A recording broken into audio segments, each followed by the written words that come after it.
Baik, Assalamualaikum warahmatullahi wabarakatuh. Sebelumnya perkenalkan nama saya Gilang Ramadan dengan NIM 1901024013 dari kelas 3 PLN Program Studi D3 Teknik Listrik. Pada kesempatan kali ini saya akan melakukan presentasi tentang proyek citizen saya dengan mata studi kewarganegaraan. Yang dimana permasalahan yang saya angkat adalah tentang pengangguran. Pada slide selanjutnya yang akan saya jelaskan di penjelasan kali ini adalah pertama itu ada identifikasi permasalahan tentang pengangguran. Yang kedua ada data pengangguran yang akan saya tampilkan. Yang ketiga yaitu tentang pengertian pengangguran yang dimana bisa kita pahami secara umum saja. Terus ada juga permasalahan yang saya jelaskan nantinya adalah penyebab terjadinya pengangguran. Selanjutnya ada dampak pengangguran dan yang terakhir ada solusi. Yang pertama ada identifikasi yang dimana yang saya angkat ini adalah permasalahan yang ada di lingkungan di sekitar saya, yang mana pengangguran itu merupakan sebuah permasalahan yang belum bisa teratasi dengan maksimal di Indonesia, terutama di tempat tinggal saya yaitu di Kota Padang, dan hal ini menjadi bahan perhatian khususnya bagi pemerintah dalam mengatasinya, apalagi semenjak terjadinya pandemi COVID-19 yang menyebabkan terganggunya aktivitas perekonomian masyarakat baik di seluruh dunia maupun di Indonesia, khususnya di Kota Padang yang saya tinggali, yang menyebabkan banyaknya terjadi PHK terhadap para pekerja dan membuat angka pengangguran pun semakin meningkat. Selama pandemi pun lowongan pekerjaan tidak banyak yang buka, malahan banyak yang melakukan PHK, sehingga masyarakat kebingungan dalam mencari pekerjaan, melanjutkan kehidupan yang normal dan menyeimbangkan kehidupan perekonomiannya. Nah, berikut adalah data pengangguran yang saya ambil dari BPS, khususnya di tempat tinggal saya di Kota Padang. Dari tahun sebelumnya sampai tahun sekarang, tahun 2020, angka pengangguran di Kota Padang itu sangat meningkat. Apalagi dari tahun 2018 kita ambil datanya, sampai ke tahun 2020 bisa meningkat 2 kali lipat angka pengangguran di Kota Padang. Bisa dilihat di slide yang saya tampilkan. Sebenarnya pengertian pengangguran secara umum itu pengangguran itu diartikan sebagai seseorang yang tidak bekerja. Menurut beberapa ahli, yang pertama seperti Sugierno, yang mengartikan pengangguran itu diartikan sebagai situasi seseorang yang produktif bekerja dan ingin bekerja tetapi belum mendapatkan pekerjaan. Menurut Nanga, pengangguran itu adalah kondisi seseorang yang termasuk dalam angkatan kerja namun tidak sedang aktif mencari pekerjaan. Selanjutnya menurut Harja, pengangguran itu adalah banyaknya jumlah angkatan kerja yang tidak lolos penjaringan mendapatkan pekerjaan. Dan terakhir ada dari Sandi Dharma Kusuma, yang dimana pengangguran itu adalah orang yang 4 minggu sebelumnya aktif mencari kerja dan tidak mendapatkan panggilan kerja satupun.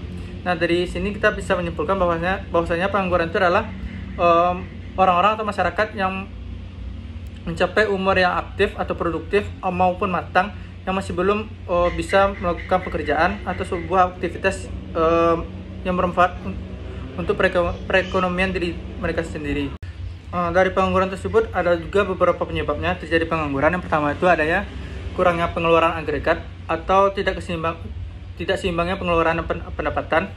Terus keduanya adanya minimnya permintaan terhadap barang dan jasa, apalagi pada saat pandemi COVID-19 yang lebih banyak itu adalah kesehatan dan seperti wisata, makanan dan segala macam itu sangat menurun drastis, sehingga terjadi banyak PHK di mana-mana. Ketiga, adanya mahalnya biaya produksi yang mempengaruhi penggunaan tenaga kerja. Oleh sebab itu banyaknya di zaman sekarang ini, apalagi zaman 4.0, yang dimana sebuah perusahaan itu banyak melakukan dengan robot dan mengesampingkan SDM. Selanjutnya adanya ketidakseimbangan antara jumlah pekerjaan dan tenaga kerja, apalagi di Indonesia yang dimana usia produktif masyarakat Indonesia itu sangat banyak tetapi tidak sesuai dengan kondisi lapangan kerja yang ada. Terus terjadinya pula investasi padat modal di sektor industri sehingga menyebabkan rendahnya penyerapan tenaga kerja. Terus adanya faktor pendidikan dan literasi yang rendah disertai keterampilan yang terbatas sehingga tidak memenuhi kualifikasi persyaratan yang diminta oleh penyedia kerja. Terus adanya penyebab lainnya itu adalah terjadinya ketidakstabilan politik, ekonomi dan keamanan negara. Terus adanya ketidakcocokan gaji yang diminta pelamar dengan kemampuan pihak perusahaan.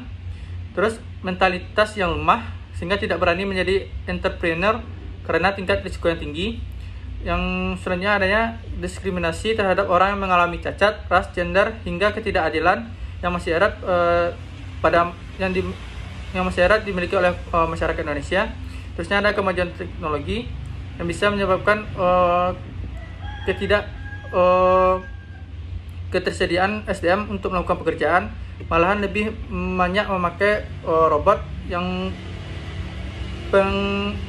pengeluaran keuangannya itu lebih hemat. Terus adanya PHK. Dari adanya pengangguran tersebut, maka ada dampaknya.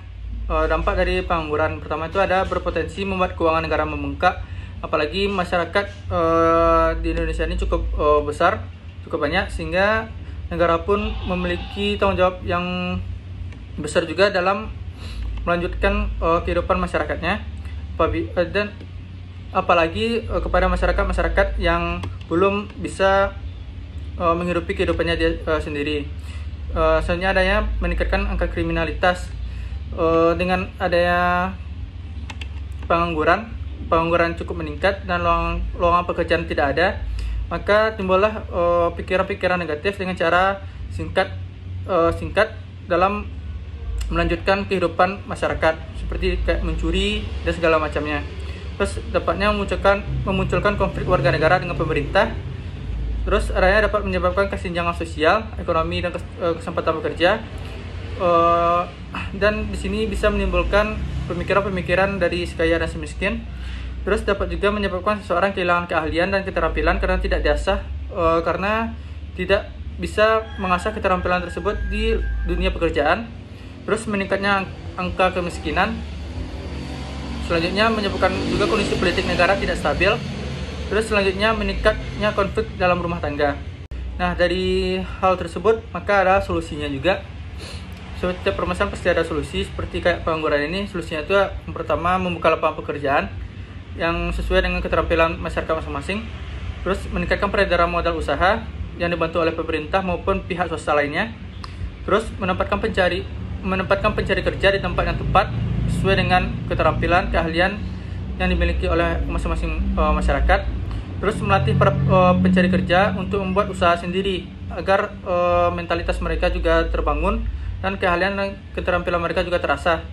Terus memberikan penyuluhan ke masyarakat, melakukan perpanjangan tunjangan ketenaga kerjaan, serta membuat aneka-ragaman ekonomi.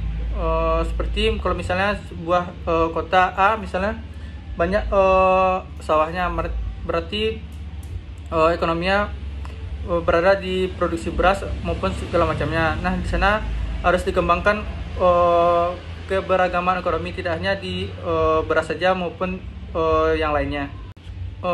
Dari penjelasan tersebut saya juga mengutip sebuah kata-kata motivasi dari Alexander Graham Bell, yang dimana ada dua pintu, yang satu tertutup dan satu yang lagi terbuka. Tetapi kita terkadang melihat begitu lama dan sangat menyesal pada pintu yang tertutup, sehingga kita tidak melihat pintu yang telah terbuka untuk kita.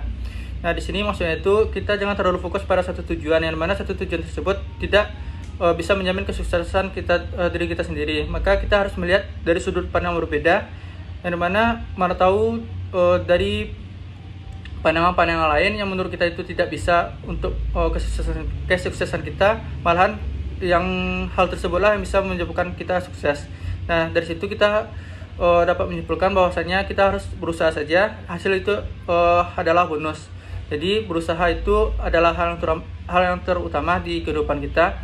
Nanti usaha akan sejalan dengan hasil yang kita dapatkan dari usaha tersebut. Sekian penjelasan saya tentang Project Citizen saya di bidang materi kewarganegaraan. Yang saya angkat adalah permasalahan di lingkungan sekitar saya adalah pengangguran. Apabila ada salah saya mohon maaf. Assalamualaikum warahmatullahi wabarakatuh.